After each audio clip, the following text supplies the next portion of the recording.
কারো জীবনে যদি নেককার নারী এসে যায়, দুনিয়ার সবচাইতে শ্রেষ্ঠ সম্পদের মালিক আল্লাহ তাকে বানায়া দিলেন। দিনদার স্ত্রী খুবই জরুরি, খুবই দরকার।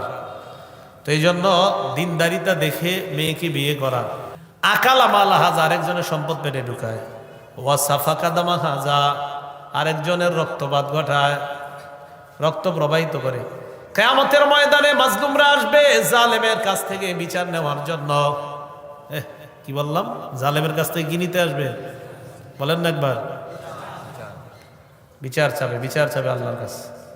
আল্লাহ, জালেম আমাদের উপর জুলুম করছে, বিচার চাই। খুব সাবধান। একটা চড়ুই পাখিরও যদি জুলুম করেন, এটাও আল্লাহর কাছে বিচার দিবে।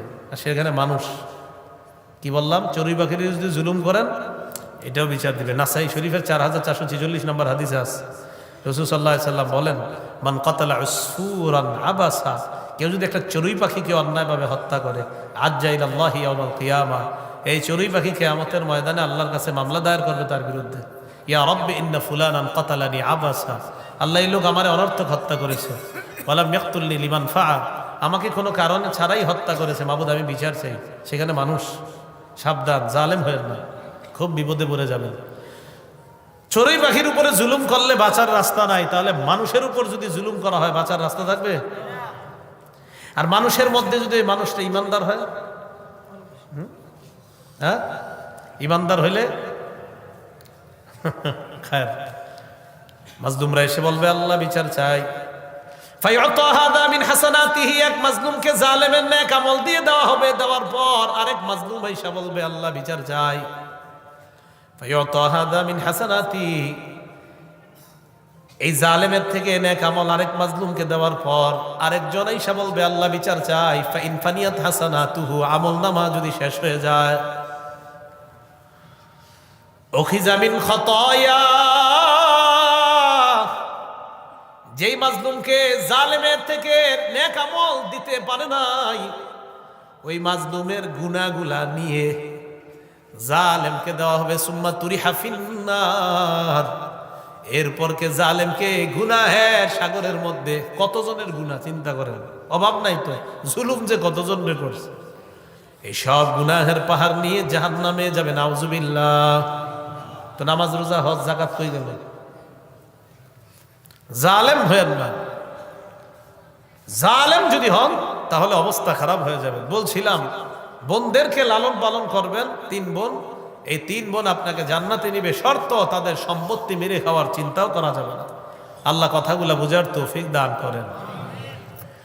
আম্মা জান আয়েশা সিদ্দিকা রাদিয়াল্লাহু তাআলা আনহা, তিরমিজি শরীফের 1915 নম্বর হাদিস। আম্মা জান আয়েশা সিদ্দিকা বলেন, এক নারী আমার কাছে আসছে, এক মহিলা, ওয়া মাআহা ইবনাতান, মহিলার সাথে তার 2 মেয়ে আছে। আসার পর ফাসালাত, আমার কাছে সাহায্য চেয়েছে। আম্মা জান আয়েশা বলেন, ফালাম তাজিদ ইনদি গায়রা তামরা, আমার ঘরে একটা খেজুর ছাড়া আর কিছুই নাই। আম্মা জান আয়েশা বলেন, ফাআতাইতুহা, আমি খেজুরটা মহিলাকে দিয়ে দিলাম।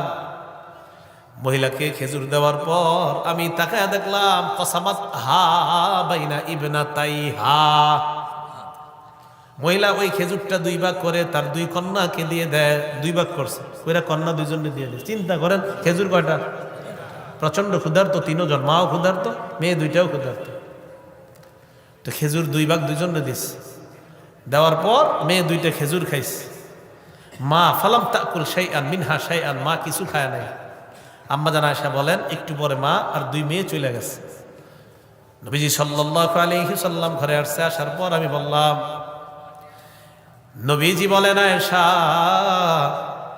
মানিবতুলিয়া বিন হাদিহিল বানাত, দুনিয়ার কোন মানুষকে যদি এই কন্যা দ্বারা পরীক্ষা করা হয়, কন্যা পরীক্ষা হয়ে যায়, মাঝে মাঝে একটা মেয়ের বাবা কতটা পেরেশানির মধ্যে থাকে। 20 বছর হওয়ার পর যখন বিয়ে না হয়, ঠিক না, কত পেরেশান।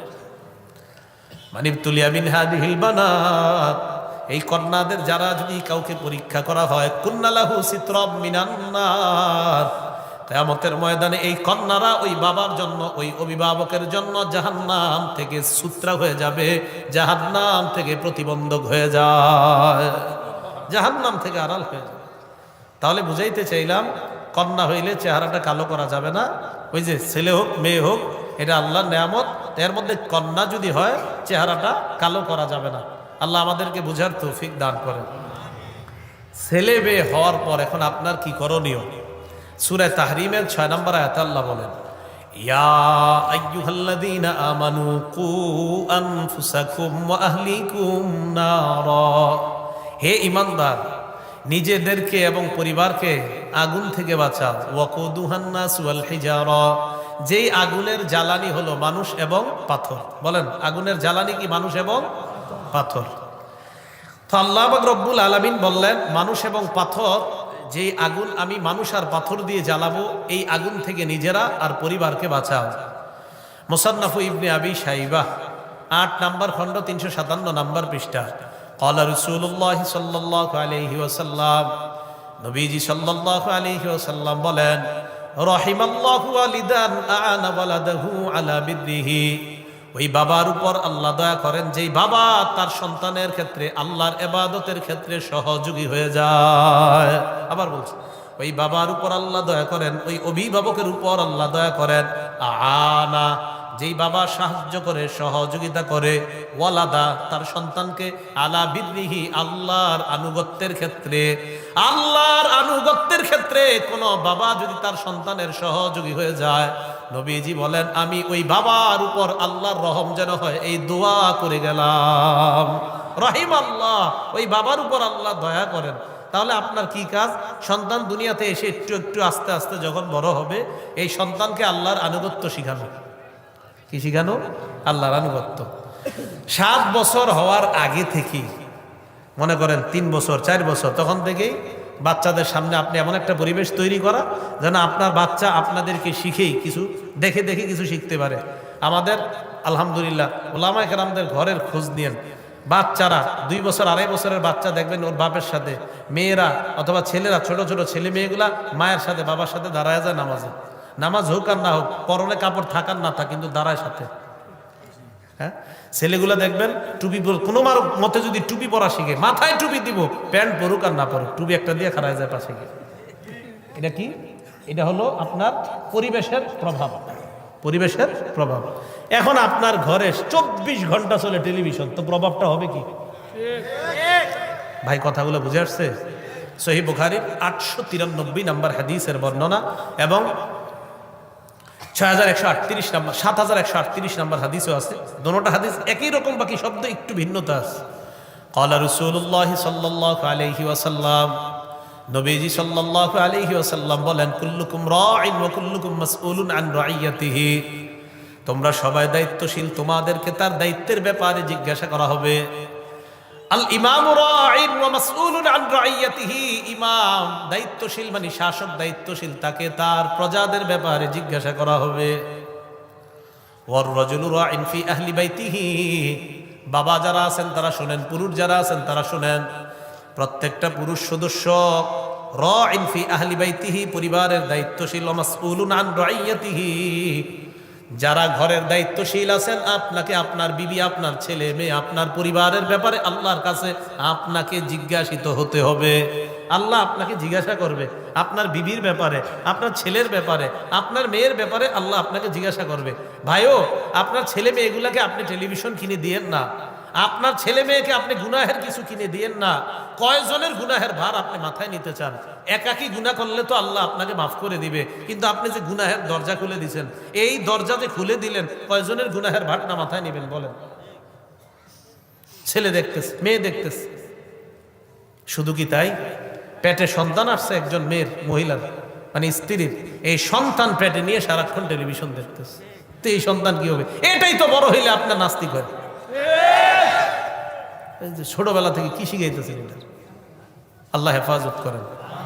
এরপরে কি বলে দেখেন, ওয়াল মারআতু রাইয়াতুন ফি বাইতি যাওজিহা, আরেক জায়গা আছে ওয়াল মারআতু রাইয়াতুন আলা আহলি বাইতিহা অথবা আলা আহলি বাইতি যাওজিহা, এরপরে আছে ওয়া ওয়ালাদিহি, এই জায়গাটা শুনেন, ওয়া ওয়ালাদিহি, স্ত্রী যারা আছেন, মহিলা যারা আছেন, তাদেরকে আপনার স্বামীর পরিবারের ব্যাপারে নবীজি বুখারীর বর্ণনায় বলছে ওয়া ওয়ালাদিহি আলাদা আনছে, এবং সন্তানদের ব্যাপারে একজন স্ত্রী দায়িত্বশীল।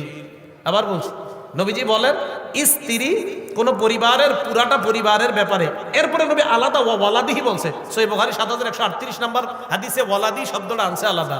ওয়ালাদিহি, স্বামীর সন্তানদের ব্যাপারে স্ত্রী দায়িত্বশীল। ওয়াহিয়া মাসউলাতুন আনহুম, এই সন্তানের ব্যাপারে স্ত্রীকে জিজ্ঞাসা করা হবে। এখন বলেন 2 বছর বয়সে যদি আপনি ছেলের কার্টুন দেখান আর খাবার খাওয়ান, জিজ্ঞাসিত হতে হবে কিনা? কার্টুন দেখায়, হিন্দি গান চলতেছে, মিউজিক চলতেছে, কার্টুন দেখায় খাবার খাওয়াইতেছে, এই সন্তান বড় হলে আপনি কি আশা করেন বলেন? তা আপনাকে জিজ্ঞাসিত হতে হবে কিন্তু। তো বলছি এই জন্য ছোট থেকে 3-4 বছর বয়স থেকে এই সন্তানরা যেন কিছু শিখতে পারে। আরে ভাই 2 বছর, 2.5 বছর, 3 বছর বয়স থেকে সন্তানরা যদি আপনার মুখে আপনার কোরআনের কিছু সূরা, অন্তত আলেম ওলামা যারা তাদের পরিবারের খোঁজ নিয়েন, 3 বছর বয়সে দেখবেন কোরআন কি জিনিস এটা জানে না, কিন্তু এটা বলতে পারে কুল হু আল্লাহু আহাদ।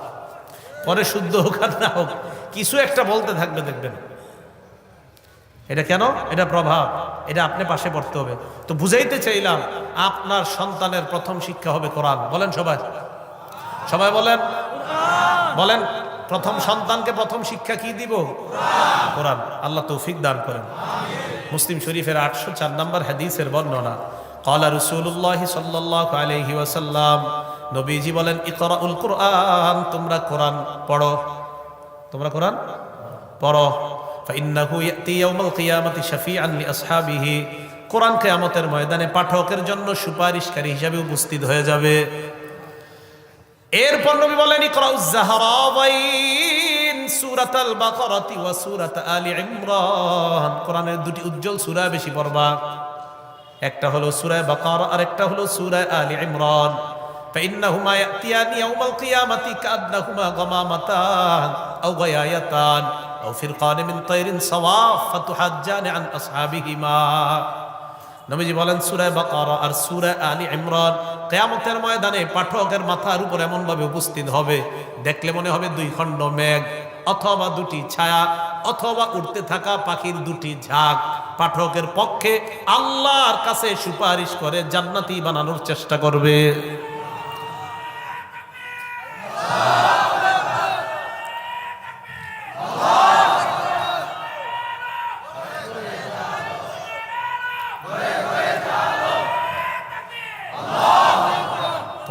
সন্তানকে প্রথম শিক্ষা কি দিবেন?